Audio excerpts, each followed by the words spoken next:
Bismillahirrahmanirrahim. Assalamualaikum warahmatullahi wabarakatuh. Alhamdulillahi ala ihsani wa syukru lahu ala ni'amihi al-kathira wal jazila. Asyhadu an la ilaha illallah wahdahu la syarika lahu ta'dhiman li sya'ni wa asyhadu anna Muhammadan abduhu wa rasuluhu adda ila ridwani.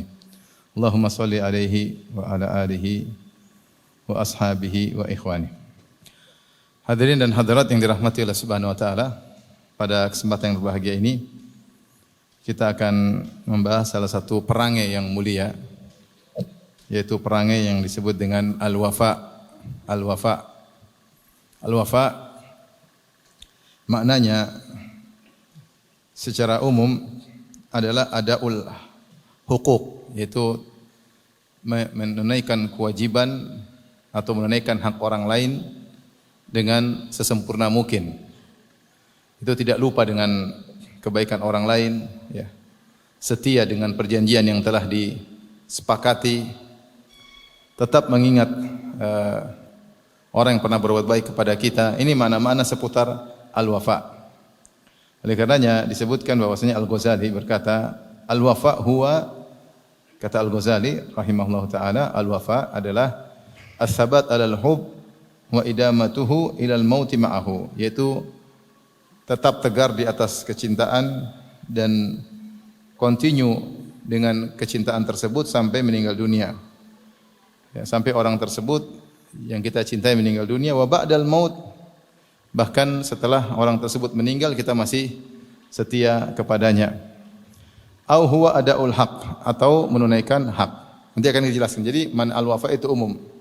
Makanya kita bisa artikan setia, kita bisa artikan menunaikan hak orang lain dengan sempurna, kita bisa artikan tidak lupa dengan kebaikan atau kawan lama. Ini semua namanya wafa. Kalau dikatakan si fulan wafi, dia adalah orang yang menunaikan hak temannya dengan sempurna, hak istrinya dengan sempurna, atau hak majikannya, sehingga dikatakan dia al-wafi, yaitu setia.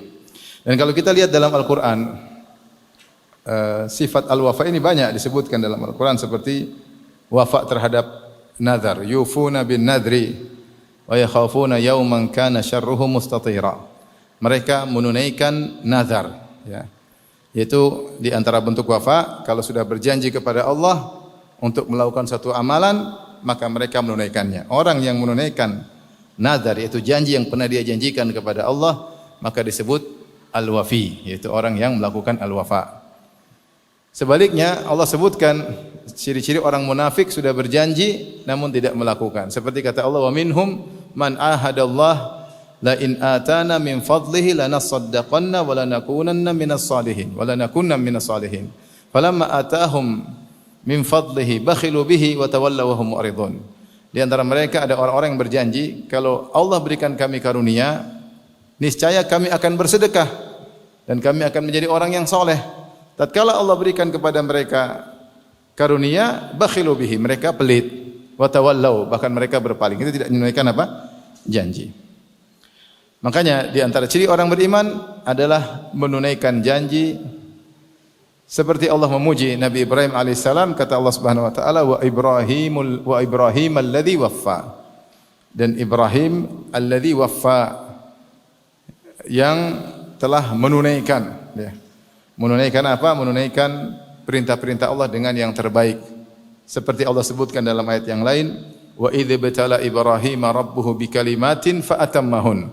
Ketika Allah menguji Ibrahim dengan berbagai macam perintah, fa atammahun, maka Ibrahim menunaikan dengan sempurna. Sampai ketika Allah menyuruh beliau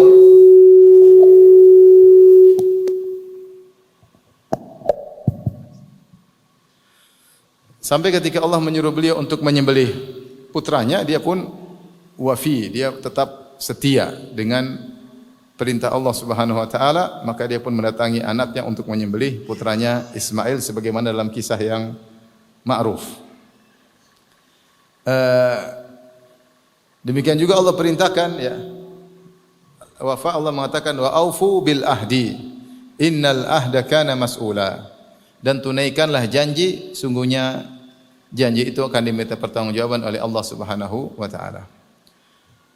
Demikian juga Nabi SAW mengatakan, "Itmanu li sittan atman lakumul jannah." Jamin bagiku 6 perkara, aku akan jamin bagi kalian surga. Di antara Nabi SAW berkata, "Usduqu idza haddatstum wa aufu ya idza ahadtum." Ya. Wa addul amanata idza tumintum. Kata Rasulullah SAW, pastikan 6 perkara, aku akan jamin kalian surga. Kalau berbicara hendaknya jujur, kalau punya janji maka ditunaikan. Itu al-wafa. Ya. Kemudian juga kalau diberi amanah maka jangan diselisihi. Ghuddu absarakum, tundukkan pandangan mereka. Kufu aydiyakum, jangan ganggu orang lain. Kalau kalian melakukannya maka aku jamin bagi kalian surga. Di antaranya adalah sifat al-wafa. Nah, kita akan jelaskan bagaimana sifat al-wafa dari Nabi sallallahu alaihi wasallam. Nabi luar biasa dalam al-wafa, dalam menunaikan hak orang lain dan dalam kesetiaan, luar biasa. Bahkan tidak ada yang bisa menyaingi Nabi sallallahu alaihi wasallam dalam hal ini. Karena di antara mukjizat Nabi sallallahu alaihi wasallam adalah mukjizat akhlak Nabi sallallahu alaihi wasallam. Dan salah satu akhlak Nabi yang luar biasa adalah al-wafa. Menunaikan janji, setia, tidak lupa dengan istilah bahasa kita, tidak lupa dengan kawan lama, selalu ingat jasa orang, berusaha membalas kebaikan orang dengan kebaikan yang lain. Di antaranya Rasulullah SAW, ya, dalam hadis beliau mengatakan, ya,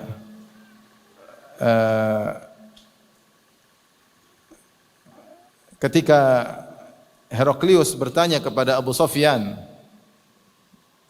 setelah perjanjian Hudaybiyah sekitar tahun 6 Hijriyah, ketika itu Abu Sufyan sedang pergi ke Syam membawa barang dagangan, maka Heraklius mendengar ada Abu Sufyan dan dia sudah dengar isu tentang munculnya Nabi di bangsa Arab. Maka kebetulan ada orang Arab datang karena Heraklius dari Bani Israel. Maka dia pun panggil Abu Sufyan. Kemudian diinterogasi Abu Sufyan tentang Nabi SAW. Sampai ada pertanyaan, waktu itu Abu Sufyan adalah gembong orang Quraisy, pengganti Abu Jahal. Abu Jahal tewas dalam perang Badar, setelah itu penggantinya adalah Abu Sufyan. Makanya Abu Sufyan menjadi pemimpin kaum Quraisy ketika perang Uhud, kemudian juga ketika perang Khandaq. Nah, ketika itu orang Quraisy bertanya, "Ayaqdiru Muhammadun?" Wahai Abu Sufyan. Dan ini adalah gembongnya orang Quraisy. Wahai Abu Sufyan, apakah Muhammad yang mengaku Nabi tersebut berkhianat? Kalau sudah janji dia menyelisihi, ada kesepakatan dia selisihi, maka Abu Sufyan berkata, "La, tidak pernah." Faqala Heraklius berkata, "Wa kadzalika rusulu la taqdir." Demikian juga para rasul-rasul yang lain, mereka tidak melakukan qadar. Mereka tidak pernah berkhianat. Mereka kalau sudah berjanji, mereka wafa. Di antara contoh-contoh bagaimana Nabi menunaikan janji, seperti kisah yang masyhur dalam kisah perjanjian Al-Hudaybiyah. Ketika itu Rasulullah SAW, ya, sebagaimana kisah singkatnya, Rasulullah SAW bersama 1.400 sahabat datang dari Madinah menuju Mekah untuk melaksanakan umrah. Kemudian mereka akhirnya ditahan dan mereka disuruh batalkan umrah mereka dan suruh balik ke kota Madinah. Setelah mereka berjalan 400 km, tinggal 25 kilo lagi masuk ke kota Mekah untuk umrah. Akhirnya para sahabat tadinya tidak mau, kata para sahabat, "Enggak usah, kita perang aja, mati ya sudah, kita masuk surga, mereka mati masuk neraka. Kita enggak mau pulang, sudah terlanjur jalan 400 kilometer." Tapi Rasulullah SAW tenangkan mereka. Akhirnya Rasulullah SAW mengadakan perjanjian damai dengan kaum musyrikin. Kaum musyrikin diwakili oleh Suhail bin Amr. Ketika itu juga masih kafir, nanti dia masuk Islam. Maka dalam perjanjian tersebut yang zahirnya merugikan kaum muslimin, isi di antara perjanjian tersebut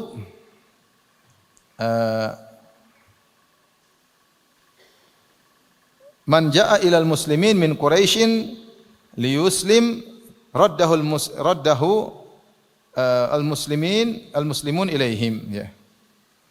Barang siapa yang datang dari kaum muslimin, ya, dari Quraisy menuju kaum muslimin, maka harus dikembalikan, Adapun kalau ada orang dari Madinah kabur ke Mekah, maka tidak boleh dikembalikan ke Madinah. Tapi kalau ada orang kabur dari Mekah ingin gabung ke Madinah, harus dikembalikan. Ini di antara perjanjian yang zahirnya merugikan kaum muslimin. Saya ulangi, kalau ada yang kabur dari Mekah untuk gabung ke kota Madinah, gabung sama kaum muslimin, tidak boleh diterima, harus dikembalikan. Tapi kalau ada yang kabur dari kota Madinah, ingin gabung di Mekah, harus dibiarkan. Ini merugikan. Akhirnya Rasulullah SAW setuju. Tentu ini wahyu dari Allah Subhanahu wa taala. Ini yang buat para sahabat jengkel dengan perjanjian tersebut dan akhirnya mereka tunduk kepada Nabi SAW. Ini kisahnya panjang. Tapi intinya akhirnya Rasulullah SAW sepakat. Kemudian tiba-tiba baru aja sepakat, tiba-tiba datang Abu Jandal bin Suhail bin Amr. Jadi yang melakukan tanda tanganlah Nabi dan Suhail bin Amr. Suhail bin Amr waktu itu masih kafir, anaknya Abu Jandal Muslim dan dia diikat, dibelenggu di kota Mekah. Ketika dia mendengar Nabi sudah sampai di Hudaybiyah, maka dia kabur dari belenggu tersebut sambil dalam kondisi terbelenggu dengan besi. Maka dia berjalan tertatih-tatih sampai akhirnya tiba di Hudaybiyah, kemudian dia melemparkan dirinya kepada kaum muslimin. Ayahnya lihat. Ayahnya wakil delegasi dari Abu Sufyan. Maka Suhail berkata, "Ya Muhammad, awwalu man uqadhika alaihi an taruddahu ilayya." Ini pertama kali saya tuntut engkau, kita melaksanakan isi perjanjian, kembalikan ini orang ke Mekah. Kembalikan ini orang ke Mekah. Karena itu sepakat, siapa yang kabur dari Mekah harus dikembalikan. Subhanallah, Nabi bilang, "Ya Suhail." Nabi masih merayu, kecuali ini jangan, kata Suhail. Enggak, kita sudah sepakat. Sampai Abu Jandal berkata, "Ya ma'syaral muslimin, a'uraddu ilal musyrikina yaftinunani fi dini?" Wahai kaum muslimin, wahai para sahabat, apakah aku akan dikembalikan kepada orang-orang musyrikin? Mereka bisa memfitnahku, aku bisa murtad. Dia ingin tidak dikembalikan ke Mekah karena dia sudah lari setengah mati dalam belenggu, kemudian ingin selamat, tahu-tahu bapaknya mengatakan, ini yang pertama kali kita kerjakan, kembalikan. Akhirnya Rasulullah SAW menghibur Abu Jandal, beliau berkata, "Inna aqadna bainana wa bainal qaum ahdan." Wahai Abu Jandal, sungguhnya kita sudah terlanjur membuat perjanjian antara kami dengan mereka. Wa inna la naqdiru bihim, dan kami tidak mungkin akan mengkhianati perjanjian. Kemudian Rasulullah SAW menenangkan Abu Jandal. "Ya Abu Jandal, isbir wahtasib." Wahai Abu Jandal, sabarlah engkau dan carilah pahala, ihtisab. Fa inna Allaha ja'ilun laka wa liman ma'aka farajan wa makhrajan. Sungguhnya Allah akan jadikan bagi engkau dan orang yang bersamamu solusi dan jalan keluar. Akhirnya Abu Jandal dikembalikan lagi ke orang-orang musyrikin. Maksud saya, bagaimana Rasulullah SAW dalam kondisi yang sulit seperti itu, dia tidak berkhianat. Dia mengatakan, "Wahai Abu Jandal, memang kondisimu sulit. Kau dalam kondisi terbelenggu, kabur dari Mekah, kau dikembalikan bahaya, tapi kami sudah terlanjur apa? Punya perjanjian." Rasulullah SAW tidak pernah berkhianat. Tapi Rasulullah tenangkan, Allah akan kasih solusi bagi kamu. Dan benar, akhirnya Allah kasih solusi bagi Abu Jandal, dan akhirnya dia berhasil lari dari Mekah. Ini contoh pertama bahwasanya Rasulullah SAW tidak mengkhianati perjanjian. Contoh lagi seperti hadis dari Hudzaifah bin Yaman radhiyallahu ta'ala anhu. Apa kata Hudzaifah? "Ma mana'ani an ashhada badran illa anni kharajtu ana wa Abu Husail fa akhadhana kufaru Quraisy." Kata Hudzaifah bin Yaman, apa yang menyebabkan saya tidak ikut perang Badar? Padahal ada kesempatan ikut perang Badar. Karena suatu hari saya dan Abu Husail kami berjalan keluar bersafar, tahu-tahu kami ditangkap oleh Quraisy. Kemudian Quraisy berkata, "Innakum turiduna Muhammad." Kalian ingin pergi ke Muhammad. Faqulna ma nuriduhu. Kami tidak ingin ke Muhammad. Ma nuridu ilal Madinah. Kami dalam kondisi ingin pergi ke kota Madinah. Fa akhadhu minna ahdallahi wa mitsaqahu. Maka mereka ambil janji dari kami, orang-orang Quraisy ketika itu. Ya, lanan sarifanna ilal Madinah, agar kami tidak pergi bergabung dengan pasukan Muhammad tapi pergi ke Madinah. Wala nuqatila ma'ahu, dan kami tidak berperang bersama Muhammad. Akhirnya mereka bebas. Hudzaifah bin Yaman dan Abu Husail bebas.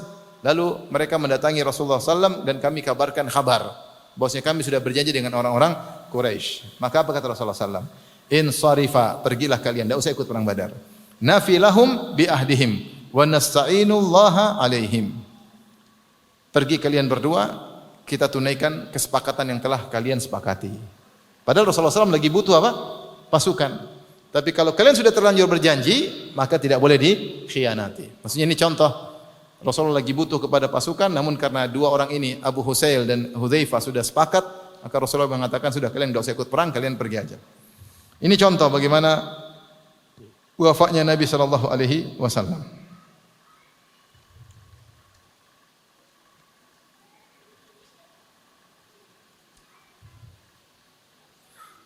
Demikian juga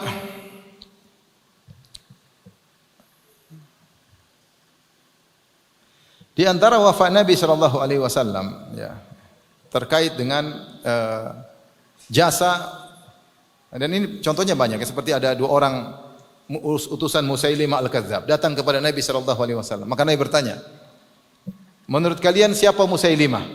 Kata dua orang ini, Musailimah Al-Kadzdzab, Musailimah adalah Rasulullah. Maka Rasulullah berkata, kalau bukan ya membunuh utusan dilarang, tentu aku akan bunuh kalian berdua. Itu Rasulullah SAW amanah.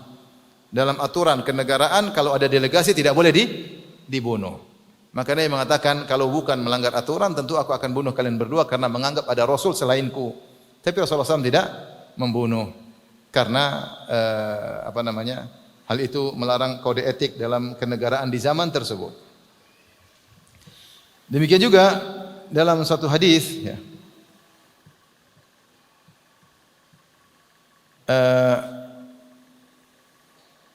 dari Husain bin Ali bin Abi Rafi', bahwasanya Abu Rafi' radhiyallahu anhu mengabarkan, beliau berkata, ba'atsani Quraisyun ila Rasulillah sallallahu alaihi wasallam. Dia masih kafir ketika itu. Aku diutus Quraisy kepada Rasulullah sallallahu alaihi wasallam. Falamma ra'aitu Rasulullah sallallahu alaihi wasallam, tatkala aku lihat Rasulullah sallallahu alaihi wasallam, ulqiya fi qalbil Islam. Hatiku dilemparkan Islam oleh Allah, yaitu aku ingin masuk Islam. Faqultu ya Rasulullah, maka aku berkata, ya Rasulullah, wallahi la arji ilaihim abadan. Aku tidak akan kembali lagi kepada mereka. Aku tidak mau kembali lagi. Maka Rasulullah SAW berkata, inilah akhisu bil ahdi. Aku tidak mau membatalkan perjanjian. Ya. Wala ahbisu al burud, dan aku tidak akan menahan utusan. Kau utusan mereka. Walakin irji, pulanglah kembali kepada utusanmu. Saya tidak mau berkhianat. Kau kan utusan. Tidak mungkin saya tahan apa? Utusan orang Quraisy. Saya tidak akan tahan. Kau pulang lagi. Fa in kana fi nafsika alladhi fi nafsika al-an farji. Kalau setelah kau pulang kepada mereka dan kau masih sama jiwamu ingin tetap dalam Islam, maka kembalilah. Fa dhahabtu thumma ataitu Nabi sallallahu alaihi wasallam. Aku balik ke Quraisy, lalu aku ketemu lagi Nabi sallallahu alaihi wasallam dan aku pun masuk Islam. Ini bayangkan, utusan ini ingin masuk apa? Islam. Terus saya bilang enggak bisa. Ini sudah perjanjian, enggak mungkin saya tahan utusan Quraisy. Kau kembali dulu. Maksudnya sampai seperti itu Rasulullah SAW benar-benar tidak pernah berkhianat terhadap kesepakatan. Ya, kenapa saya ingin bahas ini? Karena al-wafa ini sekarang adalah akhlak yang sulit. Akhlak yang wafa ini menunjukkan tentang bagaimana bersihnya hati seseorang. Betapa banyak orang berkhianat di zaman sekarang. Kerja bareng-bareng, partner. Ketika ada kesempatan, partnernya ditendang, ya tidak? Tidak. Kerja bareng-bareng, tahu-tahu dia lihat ada celah, dia buka usaha sendiri, partnernya tidak diajak. Ini semua banyak terjadi, ya. Banyak terjadi. Lupa dengan kebaikan orang lain, lupa dengan jasa orang lain. Sudah jadi terkenal, sudah jadi OKB, orang kaya baru, teman lapa dilupakan. Tidak ada namanya wafa, tidak ada namanya setia, tidak ada namanya ingat kebaikan orang lain. Saya punya teman cerita, dia punya kawan dekat, selalu hubungan, selalu kontak. Qadarullah temannya jadi wali kota atau jadi bupati, saya lupa, wali kota kalau tidak salah.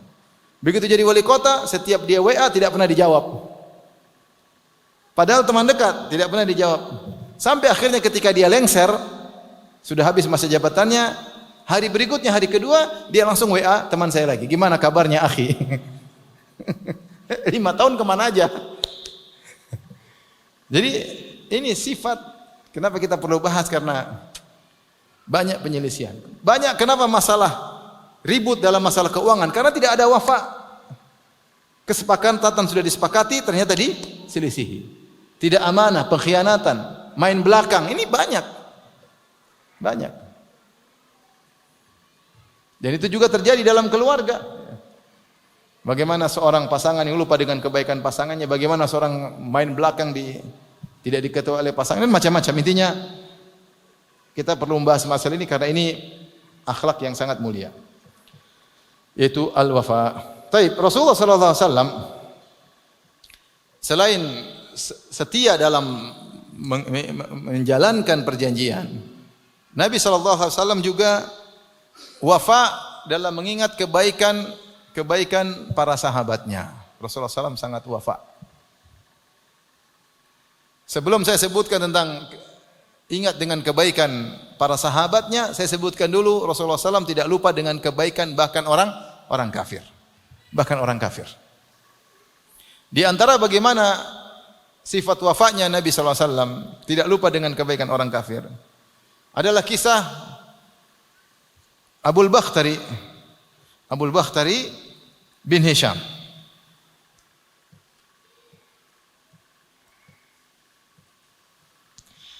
Abul Bakhtari bin Hisham adalah salah seorang dari Quraisy yang pernah punya jasa kepada Nabi sallallahu alaihi wasallam ketika Bani Hashim diboikot selama 3 tahun, dari tahun 7 kenabian sampai tahun ke-10 kenabian. Selama 3 tahun Bani Hashim dimasukkan di satu lokasi namanya Syi'ib Abi Talib. Kemudian tidak boleh diisolasi secara totalitas, tidak boleh berinteraksi dengan mereka, tidak boleh jual beli dengan mereka, tidak ada pernikahan dengan mereka, bahkan tidak diajak berbicara, sehingga akhirnya banyak di antara mereka yang meninggal. Hidup dalam kondisi miskin, pada mengalami sakit dan kelaparan luar biasa. Ini berlangsung selama 3 tahun. Akhirnya ada orang-orang Quraisy yang kafir yang enggak tega karena mereka semua Quraisy, Bani Hashim Quraisy, Bani Makhzum Quraisy, Bani Adi Quraisy, Bani Umayyah Quraisy, Bani Taim Quraisy. Quraisy itu banyak sekali. Bani Jumah Quraisy, ini semua Quraisy. Mereka enggak tega sama Bani Hashim. Timbullah insaniyah, yaitu rasa solidaritas sebagai sesama orang-orang Quraisy. Ada rahim sebagai hubungan kerahiman. Maka berdirilah 5 orang berusaha membatalkan perjanjian tersebut. Di antaranya adalah Abul Bakhtari, ya. Di antara 5 orang tersebut adalah Abul Bakhtari, dia Mut'im bin Adi, di antaranya Zuhair, di antaranya Zam'ah bin Aswad, ya. Ada 5 orang. Taib, di antaranya Abul Bakhtari. Akhirnya mereka 5 bersepakat membuat pembicaraan atau drama di hadapan Abu Jahal. Akhirnya perjanjian tersebut dibatalkan. Akhirnya Bani Hashim di antaranya Nabi sallallahu alaihi wasallam keluar dari pemboikotan yang sudah berlangsung 3 tahun tersebut. Tapi pada waktu perang Badar, yaitu 5 tahun kemudian, itu pemboikotan dibatalkan pada tahun 10 kenabian. Kemudian sampai tahun 11 kenabian, tahun ke-12 kenabian, tahun 13 kenabian Rasulullah hijrah ke kota Madinah. Setelah itu tahun pertama Hijriah, kemudian tahun kedua apa? Hijriah. Perang Badar pada tahun berapa? 2 Hijriah. Yaitu 5 tahun atau 4 tahun setelah kejadian tadi, di mana 5 orang kafir Quraisy ini punya jasa untuk membatalkan kegiatan orang Quraisy yang memboikot Bani Hashim. Ketika perang Badar, Rasulullah SAW mengingatkan para sahabat. Kata Rasulullah SAW, "Wa man laqiya Abul Bakhtari bin Hisham fala yaqtulhu." Siapa di antara kalian wahai para sahabatku, ketika dalam perang Badar ketemu dengan seorang namanya Abul Bakhtari bin Hisham, maka jangan bunuh dia. Kenapa? Rasulullah masih ingat jasanya. Rasulullah ingat apa? Jasanya. Akhirnya terjadi perang, akhirnya sahabat ada yang mendapati Abul Bakhtari. Kata para sahabat, "Engkau Abul Bakhtari?" "Iya." "Rasulullah melarang kami untuk membunuhmu." Qadarullah Abul Bakhtari sedang sama temannya, dia kafir, Abul Bakhtari kafir, temannya juga kafir. Kemudian kata Abul Bakhtari, "Saya tidak dibunuh, terus teman saya bagaimana?" Kata para sahabat, "Temanmu kami harus bunuh, kau saja yang dikecualikan." Kata Abul Bakhtari, dan ini juga luar biasa setia kawan, dia bilang, "Enggak, kami berdua selamat atau kami berdua mati." Luar biasa. Setia kawan. Musyrik tapi apa? Setia kawan. Kami berdua selamat atau kami berdua apa? Mati. Akhirnya dia membela sahabatnya, akhirnya dia ikut apa? Dia ikut mati. Tapi maksud saya Rasulullah SAW ingat bagaimana jasa orang kafir. Dan ini juga mengingatkan kita bagaimana setia kawan. Meskipun setia kawan konyol tadi, tapi dia setia kawan. Dia bilang saya selamat berdua, ini teman saya, atau mati berdua. Setia kawan atau tidak? Setia kawan. Tidak lupa dengan, mungkin teman baiknya tidak lupa. Makanya dalam Sahih Bukhari juga, ketika dalam perjanjian Hudaybiyah, sebelum Suhail bin Amr tadi yang tanda tangan dengan Nabi, Quraisy mengirim beberapa orang untuk perundingan, untuk negosiasi. Di antara yang dikirim sebelum Suhail bin Amr adalah Urwah bin Mas'ud As-Saqafi. Urwah bin Mas'ud As-Saqafi. Dia waktu itu masih musyrik. Nanti dia masuk Islam. Kemudian ketika bertemu dengan Rasulullah sallallahu alaihi wasallam, kemudian dia berkata kepada Nabi, "Ma ra'aitu ila aubashan."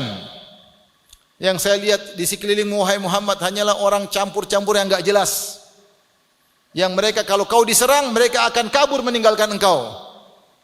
Mereka akan kabur meninggalkan engkau dan kau akan dibiarkan sendirian. Jadi Urwah bin Mas'ud As-Saqafi ingin ngejek Nabi. Itu teman-temanmu itu yang ada sekitarmu itu pengkhianat. Nanti kalau kau diserang mereka semua apa? Kabur. Ketika itu Abu Bakar As-Siddiq marah. Abu Bakar As-Siddiq yang dikenal sangat halus. Ketika itu dia marah karena dituduh akan berkhianat meninggalkan siapa? Rasulullah. Maka dia berkata, "Hai fulan, umsus bizrallat." Itu bahasa terjemahannya, kau isep aja, mohon maaf, kemaluannya Lata. Bizar itu maksudnya klitoris. Isep aja kemaluannya Lata. Omongan kasar dari siapa? Abu Bakar. Kau kurang ajar kau bilang begitu. Silakan kau isep kemaluan Tuhanmu. Kau kan penyembah Lata. Karena Urwah bin Mas'ud As-Saqafi dari Taif. Dan Taif berhalanya apa? Lata. Isep aja kemaluan Lata. Maka Urwah berkata, siapa itu yang berani ngomong begitu sama saya? Kata Rasulullah, itu Ibnu Abi Quhafa, Abu Bakar. Kemudian Urwah bin Mas'ud As-Saqafi berkata, "Laula kanat laka yadun indi la ajabtuka." Wahai Abu Bakar, kalau bukan saya pernah punya utang budi sama engkau, tentu saya akan bantah kau. Tapi saya punya utang budi sama engkau. Subhanallah. Ternyata Abu Bakar di zaman dahulu pernah bantu Urwah bin Mas'ud As-Saqafi. Jadi maksudnya dalam kondisi genting seperti itu, Urwah bin Mas'ud As-Saqafi yang waktu itu masih musyrik, ingat jasa siapa? Abu Bakar. Meskipun Abu Bakar kasar sama dia tidak balas. Karena mengingat jasa kebaikan Abu Bakar, pernah kalau tidak salah ada tanggungan pembayaran yang dibantu oleh Abu Bakar As-Siddiq radhiyallahu taala anhu. Maksud saya, akhlak al-wafa ini, setia kawan, ingat kebaikan kawan lama, ini bukan cuma diajarkan oleh Nabi, bahkan sudah ada sebelum Nabi diutus. Sudah ada di kalangan orang Arab. Seperti tadi Abul Bakhtari. Rasulullah melarang kami bunuh engkau. Kata Abul Bakhtari, teman saya gimana? Kalau temanmu kita bunuh. Enggak, cuma dua pilihan. Hidup bersama, selamat bersama, atau mati bersama. Luar biasa. Tapi kita lanjutkan. Jadi Nabi SAW ingat kebaikan Abul Bakhtari. Demikian juga Nabi SAW wafi tidak lupa dengan kebaikan Mut'im bin Adi. Mut'im bin Adi yang meninggal dalam kondisi kafir. Dia punya anak sahabat namanya Jubair bin Mut'im, sahabat. Jubair bin Mut'im bin Adi. Jubair bin Mut'im sahabat, masuk Islam belakangan. Salah satu dari 5 orang yang pernah berjasa membatalkan sahifah, yaitu surat perjanjian untuk memboikot kaum muslimin Bani Hashim selama 3 tahun. 5 orang tadi kita sebutkan, di antaranya Mut'im bin Adi. Tadi Abul Bakhtari, Zam'ah bin al-Aswad, Zuhair bin Abi Muawiyah, kemudian Zuhair, dan kemudian satunya tadi adalah Mut'im bin Adi, ya. Ada 5 orang pokoknya. Di antaranya Mut'im bin Adi. Ini jasa Mut'im bin Adi yang pertama kepada Nabi sallallahu alaihi wasallam. Jasa kedua, ketika Rasulullah SAW pergi ke Taif pada tahun 10 kenabian ke Taif. Kemudian dia diusir oleh penduduk kota Taif, kemudian dilemparin sampai berdarah, kemudian Rasulullah ingin masuk lagi ke kota Mekah. Ketika ingin masuk lagi ke kota Mekah, orang Quraisy melarang, Muhammad tidak boleh masuk lagi ke kota Mekah. Maka Rasulullah SAW minta tolong kepada Mut'im bin Adi. Bolehkah saya minta perlindunganmu agar saya boleh masuk ke kota Mekah? Maka Mut'im bin Adi mengatakan siap. Maka dia panggil anak-anaknya, dia panggil anak buahnya, seluruhnya suruh pegang pedang. Kita semua pergi ke Ka'bah, semua pegang pedang terhunus. Kemudian Mut'im bin Adi berkata, wahai penduduk Quraisy, wahai penduduk Mekah, saya telah memberi perlindungan kepada Muhammad, biarkan dia masuk. Akhirnya Rasulullah SAW masuk, Rasulullah SAW mencium Hajar Aswad, kemudian salat 2 rakaat. Setelah itu Rasulullah SAW boleh lagi berdakwah di kota Mekah. Siapa yang kasih perlindungan? Mut'im bin Adi. Kafir. Ketika perang Badar, Rasulullah ingat lagi Mut'im bin Adi. Tapi dia sudah meninggal dunia. Sampai akhirnya dalam perang Badar kaum musyrikin kalah dan punya kaum muslimin menang dan kaum musyrikin kalah dan kaum muslimin punya tawanan 70 orang, sekitar 70 orang kaum musyrikin. Mereka ini tidak mudah untuk dibebaskan. Rasulullah suruh bayar fidyah. Al-Abbas bin Abdul Muttalib di antaranya adalah tawanan tersebut, paman Nabi sendiri. Nabi suruh bayar mahal. Semakin kaya disuruh bayar mahal. Kemudian Rasulullah memandang kepada tawanan perang Badar yang 70 orang. Kata Nabi SAW, "Lau kana Mut'im bin Adi hayyan, ya, thumma kallamani fi haula'in natanah, lataraktuhum lahu." Seandainya Mut'im bin Adi masih hidup, terus dia bilang, "Wahai Muhammad, bebaskan 70 orang ini semua untukku, aku akan bebaskan untuk dia." Jadi Rasulullah SAW ingat kebaikan siapa? Mut'im bin Adi. Saya mau sampaikan, jangankan orang muslim, Rasulullah saja kebaikan orang kafir Rasulullah SAW tidak lupa. Di antaranya juga khilaf tentang bagaimana ibu susuan Nabi dan kakak susuan Nabi ketika Nabi masih di Taif. Rasulullah SAW ketika masih kecil, umur 2 tahunan, Rasulullah SAW dibawa ke Taif, disusuin oleh siapa? Halimah As-Sa'diyah dari Bani Sa'ad. Dan di situ Rasulullah SAW punya kakak perempuan, kakak susuan. Sampai akhirnya ketika Rasulullah SAW menyerang kota Taif pada tahun 8 Hijriyah. 8 atau awal 9 Hijriyah, saya lupa, tapi setelah Fatu Makkah. Rasulullah SAW menyerang kota Taif. Kemudian akhirnya Hunain dulu menyerang, Rasulullah perang Hunain, kemudian serang Taif. Akhirnya banyak tawanan. Disebutkan di antara tawanan-tawanan tersebut, ada kakak susuannya atau ada ibu susuannya. Kakak susuannya ditangkap, kemudian kakak susuannya berkata, "Wahai kaum muslimin, tanya sama Nabi kalian, saya ini kakaknya." Rasulullah ingat benar itu kakak susuan. Padahal dia ditawan sebagai orang kafir. Jadi Rasulullah muliakan, Rasulullah bebaskan, Rasulullah tidak lupa. Padahal itu zaman dulu. Zaman dulu. Mungkin dia pernah gendong Nabi waktu masih kecil. Rasulullah tidak lupa. Kalau tidak salah dia bilang, lihat ada bekas sesuatu, saya pernah gini, saya lupa riwayatnya, tapi intinya dia bilang ada tandanya bahwasanya saya kakak susuannya. Demikian juga ketika Rasulullah SAW bertemu dengan Halimah Sa'diyah, maka disebut Rasulullah SAW gelar semacam tikar atau kain untuk mempersilahkan wanita tersebut. Orang-orang bertanya, siapa wanita itu? Ya. Dia adalah ibu susuannya Nabi SAW. Khilaf, apakah dia masuk Islam atau tidak. Tapi maksud saya Rasulullah SAW tidak melupakan kebaikan-kebaikan orang yang pernah berjasa dalam hidupnya. Bahkan orang-orang kafir Rasulullah SAW tidak pernah lupakan. Bahkan Abu Talib yang mati kafir, Rasulullah juga tidak lupa. Rasulullah berusaha untuk berbuat baik kepadanya. Sampai Rasulullah SAW berkata, "La astaghfirana laka ma lam unha anka." Aku akan mohon ampunan kepada engkau selama aku tidak dilarang. Ternyata Rasulullah dilarang.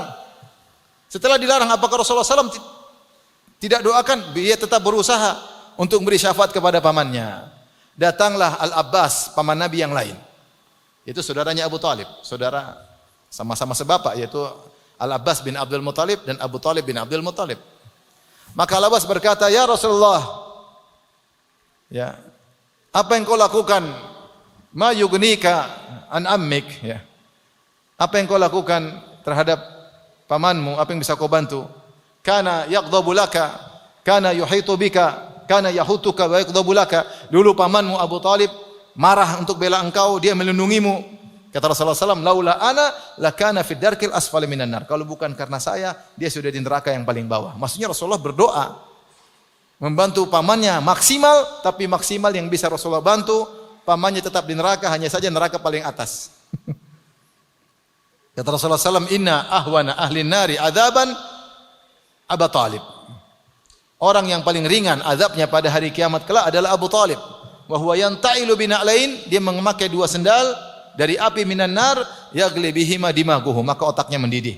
Itu penghuni neraka yang paling ringan. Kata Nabi, "Laula ana lakana fid darkil asfali minar. Kalau bukan karena aku, dia sudah di neraka yang paling apa? Bawah. Maksud saya Rasulullah ingat jasa Abu Thalib. Dan dia pun mendoakan Abu Thalib, sehingga di antara syafaat yang hanya boleh untuk orang kafir cuma syafaatnya Nabi kepada Abu Thalib. Allah kasih pengecualian. Dia ingat jasanya Abu Thalib. Di antara jasa orang kafir kepada Nabi, ya,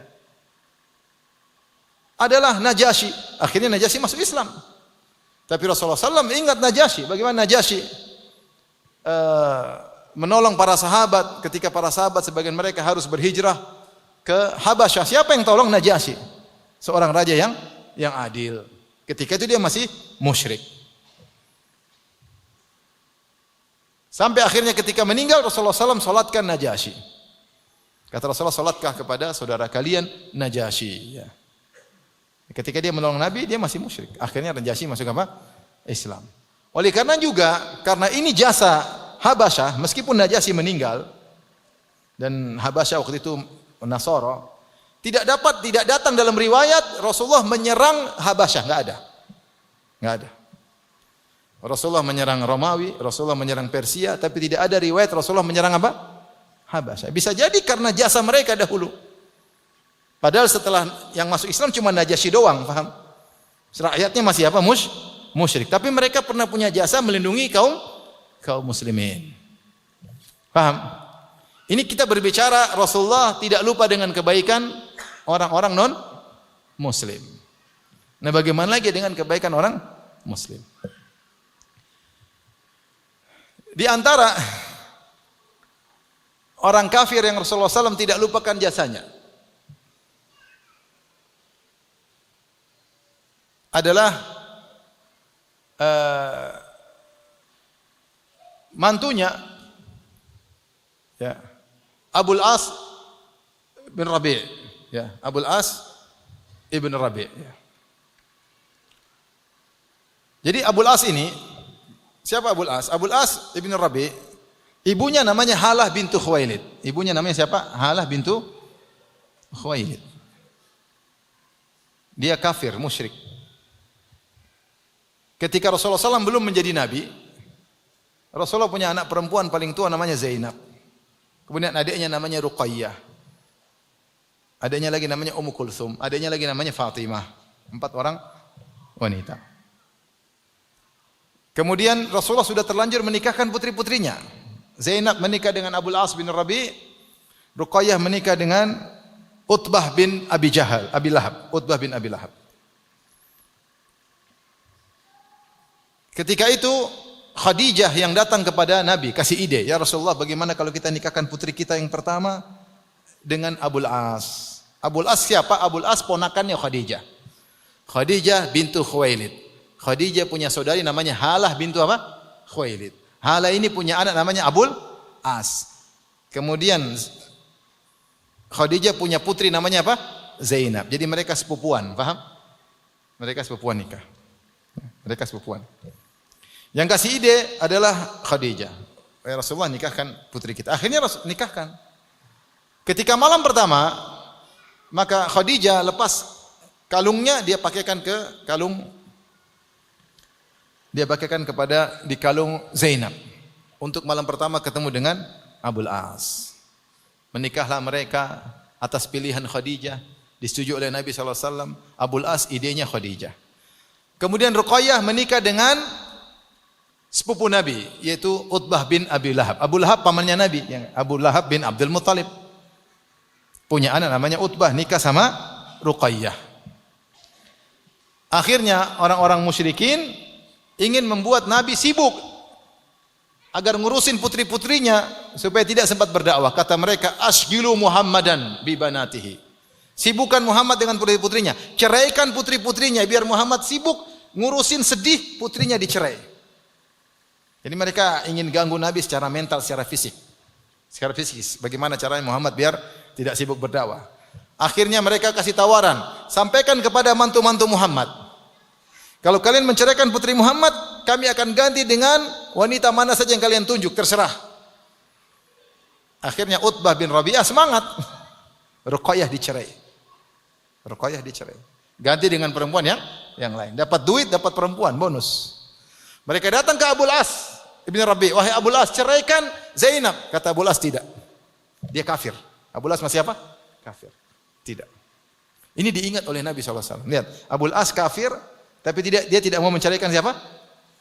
Zainab. Sampai akhirnya Rasulullah berhijrah. Zainab masih sama suaminya, ketika itu belum dilarang. Jadi Zainab masih tinggal sama suaminya Abul As yang kafir. Sampingnya terjadi perang Badar. Ketika perang Badar tahun 2 Hijriah, datanglah pasukan Abu Jahal. Dalam pasukan Abu Jahal ada mantunya Abul As. Abul As termasuk pasukan apa? Abu Jahal. Jadi mantunya ingin nyerang mertuanya. Akhirnya Abu Jahal tewas, orang Quraisy kalah dan ada 70 tawanan. Di antara 70 tawanan tersebut ada Abul As. Dan Nabi adil. Nabi bilang, yang mau bebas bayar tebusan. Nabi bilang suruh Zainab tebus suaminya. Suruh Zainab tebus apa suaminya? Rasulullah adil. Rasulullah suruh Zainab tebus suaminya. Akhirnya Zainab mendengar suaminya, dia ini sangat sayang kepada suaminya, tapi suaminya kafir. Waktu itu belum ada aturan harus pisah. Maka Zainab akhirnya tidak punya harta, maka dia lepas kalung yang pernah dihadiahkan oleh ibunya Khadijah radhiyallahu taala anha. Lepas kirim untuk menebus apa? Menebus Abul As. Maka dia kirim. Akhirnya sampailah kalung tersebut ke tangan Nabi. Ini tebusan mantu. Falamma ra'a, tatkala Nabi melihat kalung tersebut, raqqalaha riqatan syadidah. Maka Rasulullah SAW pun sedih, ingat Zainab dan dia ingat Khadijah. Ini kalung banyak sekali ceritanya. Ini kalung kekasih pertama Rasulullah SAW. Ini kalung yang pernah dipakai oleh seorang pelipur lara. Selama Nabi SAW berdakwah. Ini kalung yang pernah dimiliki oleh seorang wanita yang pernah mengorbankan hartanya seluruhnya untuk dia. Inilah kalung seorang wanita yang dari wanita tersebut Rasulullah punya anak. Maka Rasulullah ingat Khadijah, Rasulullah SAW ingat apa? Zainab. Kemudian Rasulullah SAW berkata kepada para sahabat, in ra'aitum, kalau menurut kalian wahai para sahabatku, an narudda ilaiha asiraha, kalau kita kembalikan Abul As ke Zainab, dan hartanya pun kita kembalikan, bagaimana menurut kalian wahai para sahabatku? Rasulullah para sahabat mengatakan, "Na'am, silakan ya Rasulullah." Tapi Rasulullah masih minta izin dulu. Lihat. Rasulullah tidak bilang, udah pulang-pulang." Enggak, Rasulullah minta izin. Bagaimana para sahabat? Karena yang lainnya Rasulullah minta apa? Fidyah, tebusan. Ketika datang kalung Khadijah, Rasulullah tidak bilang suruh, udah pulang-pulang. Enggak, Rasulullah minta izin. Bagaimana menurut kalian wahai para sahabatku? Apakah boleh enggak saya bebaskan tawanannya Zainab, maksudnya ini yang ditebus Zainab, dan saya kembalikan hartanya? Kata para sahabat, silakan ya Rasulullah, silakan. Kemudian Rasulullah SAW bilang sama Abul As, kau bebas, tapi ingat, begitu kau sampai di Mekah, kirim Zainab kepadaku. Kirim Zainab kepadaku. Abul As siap. Maka kemudian Abul As pulang, selamat, bawa pulang kalung Zainab. Kemudian Rasulullah SAW kirim Zaid bin Harithah dengan seorang sahabat lain untuk menjemput siapa? Zainab. Sampai di sana, kemudian Abul As mengirim saudaranya untuk ngantar Zainab ke Tanim atau ke suatu tempat untuk dijemput oleh Zaid bin Harithah. Intinya tentu ada kejadian-kejadian di situ ketika dibawa, kemudian ada seorang musyrik yang mengganggu sampai Zainab disebutkan dia akhirnya ketakutan dan keguguran. Dan pernikahan antara Zainab dan Abul As punya anak, di antaranya Ali bin Abil As, di antaranya adalah Umamah bintu Abil As. Ali bin Abil As meninggal masih kecil, dan Umamah itulah yang pernah digendong oleh Nabi dalam hadis. Rasulullah SAW salat wa huwa hamilu Umamah, sambil menggendong apa? Umamah, ya, sambil menggendong Umamah. Dan Umamah bintu Abil As hidup sampai Nabi SAW meninggal, dia masih hidup, kemudian dia meninggal dunia. Tapi intinya akhirnya Zainab pun pindah ke kota Madinah. Maka terpisahlah antara Zainab dengan siapa? Abul As. Dia sangat cinta kepada Zainab, tapi dia pisahkan. Kemudian itu tahun berapa? Tahun 2 Hijriah. Menjelang Fatu Makkah, itu sekitar tahun 8 Hijriah, Abul As mantunya Nabi yang kafir ini bawa dagangan orang-orang Quraisy. Dia bawa 100 ekor onta lebih, dagangan yang banyak. Dia jual belikan barang dagangan. Orang Quraisy nitip dia untuk jualan. Dia pergi ke Syam, setelah dia jualan dia pulang mau balik ke Mekah. Dan kita tahu Syam bawahnya Madinah, bawahnya lagi apa? Mekah. Kalau mau balik ke Mekah pasti lewat apa? Syam. Ketika dia lewat Madinah, maka sebagian Sariyah, ada Sariyah ya, yang kemudian menahan Abul As, menahan hartanya, ditawan. Pokoknya ini sebelum Fatu Makkah, entah tahun berapa Hijriah saya kurang tahu ya, mungkin kata sekitar itulah. Kemudian ditawan. Kemudian Abul As kabur, selamat dia. Tapi harta semua dia diambil, dibawa ke kota Madinah. Abul As kabur. Setelah harta semua ditawan, Abul As malam-malam masuk kota Madinah. Diam-diam. Dia cari rumah istrinya Zainab. Kemudian dia ketemu dengan Zainab. Dia bilang, "Wahai Zainab, berilah perlindungan kepada aku." Kemudian akhirnya ketika salat subuh, Rasulullah SAW salat subuh, Rasulullah bertakbir. Takbiratul ihram, Allahu Akbar. Begitu takbir, Zainab berteriak, "Ana Zainab bintu Muhammadin, laqad ajartu Abul As, fa'ajiruhu." Saya adalah Zainab putri Muhammad. Saya beri keamanan bagi Abul As, maka berilah keamanan baginya. Rasulullah salat terus. Assalamualaikum warahmatullahi wabarakatuh. Tadi kalian dengar enggak? Saya juga baru dengar, saya juga baru tahu. Ini bukan kesepakatan, kata Nabi. Saya juga baru tahu. Akhirnya Abul As diberi keamanan. Setelah diberi keamanan, kata Rasulullah kepada para sahabat, "Bagaimana kalau kembalikan hartanya?" Kembalikan aja hartanya. Akhirnya mereka bilang kepada Abul As, "Bagaimana kalau kau masuk Islam? Kita kembalikan hartamu." Kata Abul As, "Enggak. Kembalikan aja harta." Akhirnya dikembalikan harta. Abul As menerima harta yang tadi sudah diambil dalam kondisi masih apa? Musyrik. Kemudian dia balik ke Mekah. Dia kembalikan harta semua kepada kaum Quraisy. Semua sudah, kata Quraisy sudah. Ingat ya, saya masuk Islam. Dia balik lagi. Jadi dia tidak mau nanti kalau dia terima harta dikira dia masuk Islam karena apa? Harta. Dia kembalikan dulu harta baru kemudian dia masuk Islam. Ya. Ketika Abul As datang, ya, Rasulullah berkata ketika di Madinah sebelum dia balik ke Mekah, Rasulullah mengatakan, "Wahai Fatimah, muliakan Abul As, tapi kau tidak halal baginya." Setelah itu Abul As balik masuk Islam, maka Rasulullah SAW kembalikan Abul As kepada siapa? Zainab. Mohon maaf, Zainab.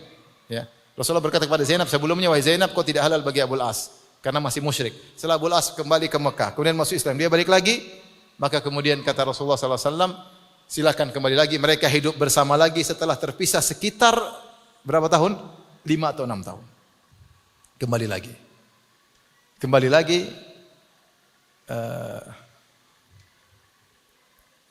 Kemudian setelah itu Zainab meninggal dunia tidak lama kemudian. Nah, maksudnya luar biasa Zainab ya. Bagaimana sabar menunggu apa? Suaminya, dan Abul As juga sabar menunggu apa? Meskipun mertuanya Muhammad musuhnya, karena musuh orang Quraisy, dia tidak menyakiti apa? Istrinya, dia tetap sayang kepada istrinya. Meskipun mereka sudah terpisah akhirnya kembali lagi. Khilaf apakah dikembalikan pada nikah awal atau dengan mahar yang baru. Wallahu a'lam bishawab, tapi artinya kembali lagi. Nah, ketika Ali bin Abi Thalib menikah dengan Fatimah, kemudian setelah pernikahan berjalan, ternyata Ali bin Abi Thalib ingin poligami. Dan dia ingin poligami dengan siapa? Ingin menikahi putrinya Abu Jahal, putri Abu Jahal. Maka ini menyedihkan Nabi sallallahu alaihi wasallam. Nabi mengatakan, "Fatimatu bat'atun minni." Fatimah adalah bagian dari dagingku. Ya. Siapa yang membuat dia marah telah membuat marah aku. Ya. Kemudian Nabi SAW memuji Abul As. Dia mengatakan, "Saya punya mantu, ya, yang telah berkata kepadaku dan dia jujur, dan dia telah berjanji kepadaku dan dia menunaikan janjinya. Dia wafa." Maksudnya siapa? Abul As. Rasulullah bilang, "Lihat mantuku siapa?" Abul As radhiyallahu taala. Rasulullah tidak lupa dengan kebaikan Abul As.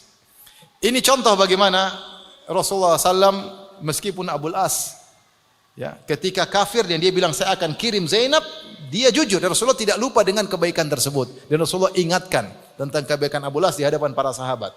Padahal Abu Lahab ketika itu masih musyrik, tapi ketika dia berjanji akan mengirim Zainab, benar-benar dia kirim dan itu tidak dilupakan oleh Nabi sallallahu alaihi wasallam. Taib. Sekarang kita masuk bagaimana wafatnya Nabi kepada para sahabat yang mukmin. Di antaranya wafatnya Nabi kepada siapa? Kepada Khadijah radhiyallahu taala anha, ya. Rasulullah sallallahu alaihi wasallam meskipun Khadijah sudah meninggal, Rasulullah sallallahu selalu memuji Khadijah radhiyallahu anha. Sampai Aisyah sendiri cemburu. Aisyah berkata Khadijah, Khadijah, Khadijah. Ngomong Khadijah melulu. Karena Rasulullah kalau sudah bilang Khadijah, Rasulullah puji Khadijah radhiyallahu taala anha. Sampai Aisyah radhiyallahu taala anha mengatakan ma ghirtu ala ahadin ya misla ghirati ala Khadijah atau kama qalat. Aku tidak pernah cemburu kepada seorang istri Nabi seperti cemburuku kepada Khadijah, padahal dia sudah meninggal dunia. Kenapa? Karena Rasulullah SAW wafi, ingat terus dengan kebaikan Khadijah. Bahkan Rasulullah SAW terkadang potong kambing, kata Rasulullah SAW, arsilu ila sodaiki Khadijah, bagi-bagi kepada teman-temannya Khadijah. Rasulullah ingat selalu Khadijah. Kalau ada halah, saudarinya Khadijah datang, Assalamualaikum, Rasulullah semeringah. Suaranya seperti suara apa? Khadijah. Rasulullah semeringah. Senang. Kenapa? Halah. Assalamualaikum. Ingat siapa? Khadijah.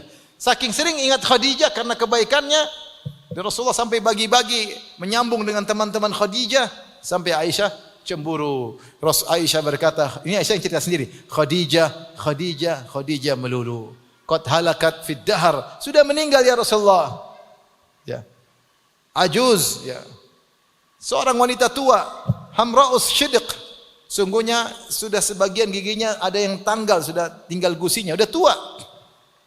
Sudah meninggal dunia. Qad abdalakallahu khairan minha. Allah sudah ganti Khadijah dengan yang lebih baik daripada Khadijah. Kata Rasulullah, la, tidak ada yang lebih baik dari siapa? Khadijah. Laqad ruziktu hubbaha. Aku telah dianugerahi oleh Allah cinta kepada Khadijah. Jadi meskipun Khadijah sudah meninggal, Rasulullah tetap bela. Meskipun yang mengkritik Aisyah, wanita yang paling dicintai oleh Nabi, wanita hidup yang paling dicintai Nabi siapa? Aisyah. Tapi yang sudah meninggal yang paling dicintai Nabi siapa? Khadijah. Ketika Aisyah mengkritik Khadijah, Rasulullah tidak bilang, ya deh. Enggak. Rasulullah bela, setia kepada siapa? Khadijah. Kata Rasulullah, tidak ada yang bisa ganti dia. Amanat bi id kafara biyan nas. Dia beriman kepadaku ketika semua orang kafir kepadaku. Wawasatni bimaliha, dan dia bantu aku dengan hartanya ketika orang semuanya pelit kepadaku. Dan dia berikan kepadaku anak-anak ketika para wanita tidak bisa berikan anak-anak kepadaku. Tidak ada yang lebih baik darinya. La khaira minha. Maksudnya setia Nabi sallallahu alaihi wasallam meskipun Khadijah sudah meninggal dunia. Ini contoh bagaimana setianya Nabi sallallahu alaihi wasallam kepada kaum muslimin. Di antara setianya Nabi sallallahu alaihi wasallam adalah setianya Nabi ingat kebaikannya Abu Bakar As-Siddiq. Sampai Rasulullah puji Abu Bakar di hadapan para sahabat, di hadapan Abu Bakar. Kata Rasulullah SAW, ma nafa'ani malun qat, ma nafa'ani malu Abi Bakar. Tidak ada harta bermanfaat kepadaku seperti manfaatnya hartanya Abu Bakar kepadaku. Fabaka Abu Bakar pun menangis. Karena benar, yang pertama bantu Nabi ketika awal dakwah siapa? Abu Bakar. Yang menginfakkan seluruh hartanya untuk hijrah, seluruh hartanya 100% Abu Bakar.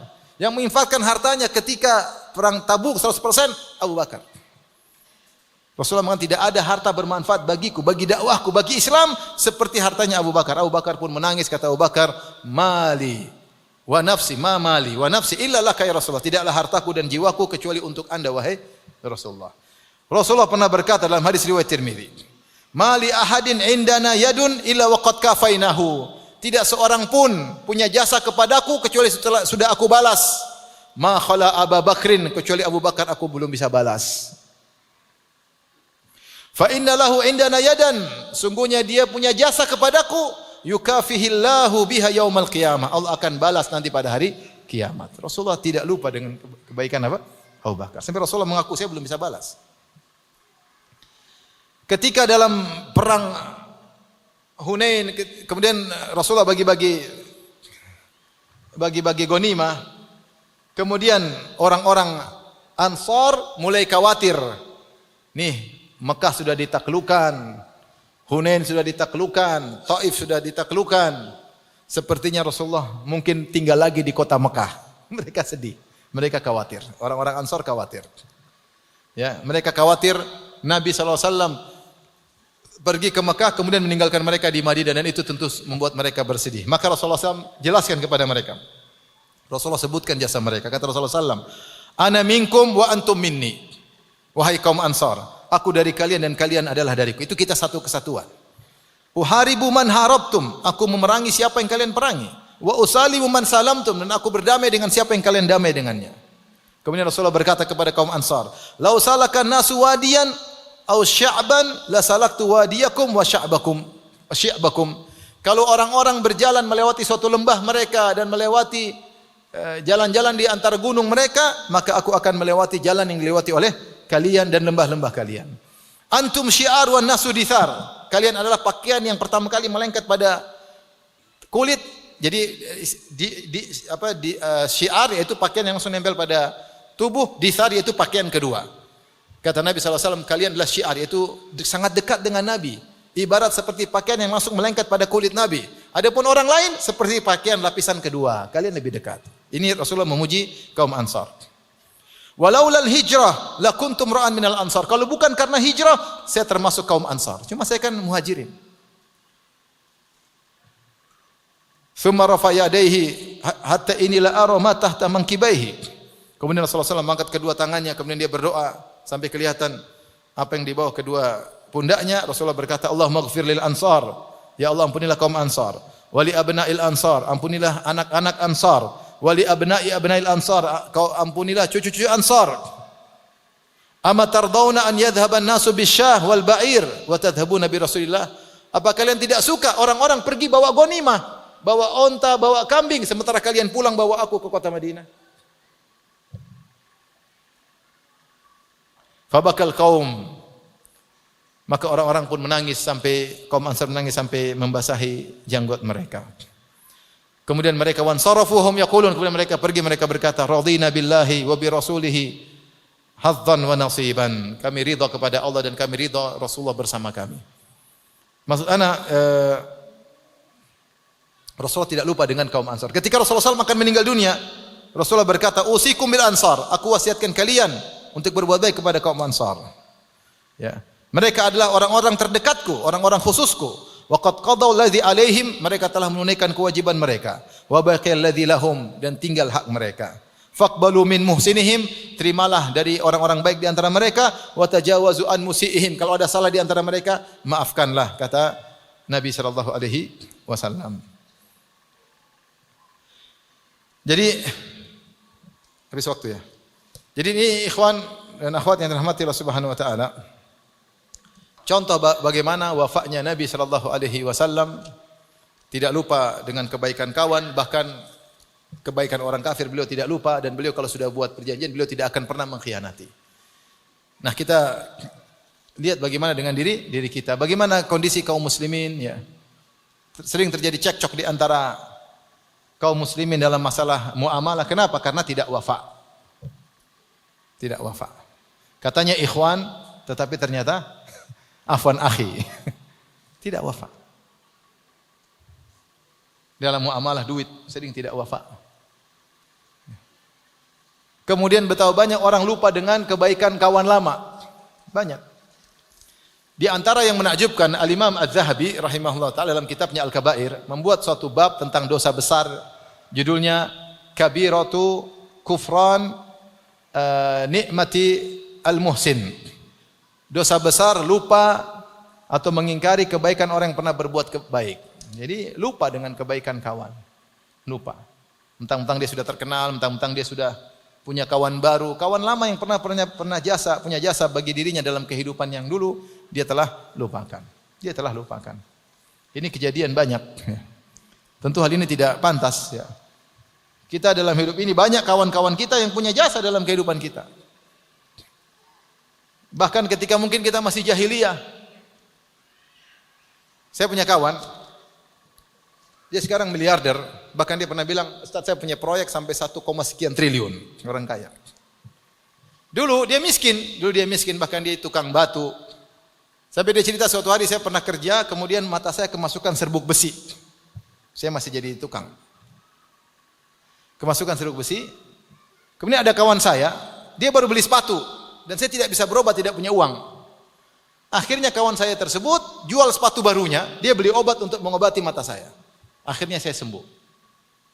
Terus saya bilang, gimana kawanmu sekarang? Oh sekarang sudah jadi anak buah, jadi apa? Dikasih gaji besar karena pernah punya jasa nolong mata saya ketika saya masih apa? Miskin. Saya bilang sama kawan saya, kenapa waktu matamu luka kok tidak telepon saya? Biar saya yang tolong ketika itu. Maksudnya tidak lupa dengan jasa orang lain. Ya. Kita juga dulu mungkin punya kawan-kawan lama, mungkin di antara kita yang punya kawan jahiliyah. Woi dulu ketika kita kumpul sama dia, kalau beli bir dia yang traktir. Dulu bagi dia baik ya itu. Ya sekarang kita masih dulu baik, dulu suka ngeraktir nonton bioskop, dulu sekarang dia mungkin susah, oh dulu dia baik sekali. Kita ingat ya, dia punya kebaikan, pernah mengayomi kita, maka kita bantu. Kita bantu. Bahkan teman-teman lama, jangan lupa kalau kita punya rezeki pagi, jangan pernah lupa kebaikan orang lama, kawan lama. Ya. Jangan seperti tadi, sudah jadi wali kota kemudian tidak pernah WA temannya. Begitu turun lengser, besoknya kaifa haluk, subhanallah. Jangan demikian. Dan jangan pernah seorang suami lupa dengan kebaikan-kebaikan istri, dan jangan seorang istri lupa dengan kebaikan suami. Jangan. Saya pernah ditanya, saya sedih banget, ada seorang wanita, udah ngaji, Ustaz, kenapa bu? Suami saya kena gula Ustaz, umur sudah tua, kena gula, terus sudah tidak bisa ini, tidak bisa menjalankan kewajibannya, kebutuhan biologi sudah tidak bisa. Boleh enggak saya minta cerai? Subhanallah. Coba kalau antum jadi suaminya, kira-kira gimana? Pilu hati ini. Selama ini dinafkahi, kemudian ketika sakit mau ditinggalkan. Saya bilang, Bu, ya secara hukum Islam boleh saja. Ketika suami tidak menunaikan kewajibannya. Tapi apakah pantas seperti itu? Mana mengingat kebaikan masa lalu? Subhanallah. Ada orang pengkhianat dalam hidup ini, ada. Ada. Sementara saya tahu juga ada seorang wanita, Masya Allah. Suaminya kena stroke, dia rawat luar biasa. Kalau dia pergi sedikit suaminya nangis karena nggak ada yang rawat suaminya, dia rawat terus bertahun-tahun dengan penuh kesabaran. Suaminya tidak bisa apa-apa. Dia mungkin mencari untuk menafkahi suaminya. Itu namanya kesetiaan. Tidak lupa dengan kebaikan-kebaikan yang lalu. Maka jangan jadi orang suka lupa dengan kebaikan orang lain. Kata Rasulullah SAW, Man ahsana ilaikum ma'rufa fakafi'uhu. Siapa yang berbuat baik kepada kalian, maka balaslah kebaikan tersebut. Berusaha kebaikan dibalas dengan setimpal, berusaha. Fa illam tajidu ma tukafi'unahu fad'ullaha lahu hatta dhanantum annahum qad kafatumuhu. Kalau kalian tidak mendapatkan sesuatu yang untuk bisa membalas setimpal kebaikannya, maka doakanlah dia. Doa terus sampai menurut kalian sudah cukup saya mendoakan dia. Jadi jangan pernah lupa kebaikan teman-teman kita. Ya. Saya punya kawan juga, dia pengusaha. Dia sempat tanya sama saya, Ustaz, saya punya orang khusus, dia non muslim Ustaz. Tapi saya percayakan sama dia. Kenapa Pak? Karena dia dulu punya jasa sama bapak saya. Saya bilang enggak apa-apa, enggak apa-apa. Itulah namanya wafi. Ingat dengan kebaikan apa orang lain, tidak lupa. Ini peringatan bagi kita semua, karena terkadang kalau kita sudah jadi orang berada atau orang sok kaya atau OKB orang kaya baru, akhirnya kita lupa dengan teman-teman lama. Itu tidak wajar, tidak boleh, dan itu bukan akhlak al-wafa. Demikian saja kajian kita. Wabillahi taufiq wal hidayah. Assalamualaikum warahmatullahi wabarakatuh.